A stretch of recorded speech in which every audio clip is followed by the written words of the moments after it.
Hello guys, કેમ છો નવસારી? આજે આપણે એક જોરદાર આર્ટિકલ્સ લઈને આવ્યા છે. બે કલરમાં આર્ટિકલ્સ છે. એના બે કલર રહેવાના છે.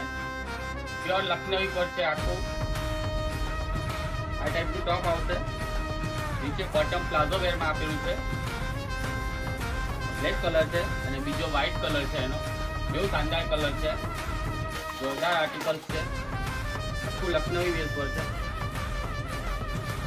નીચે એનો પ્લાઝો બી છે. આખો વર્ક વાળો છે. આ ટાઈપનું લખનવીનું આર્ટિકલ્સ રહેશે. શાનદાર વર્ક છે. નીચે બોટમમાં બી આ ટાઈપનું સેમ વર્ક આપેલું છે. જેને બી વેર કરવું હોય તે આપણી શોપની વિઝિટ કરી લેજો. Yeah, yeah, yeah, Benny, Benny, Benny.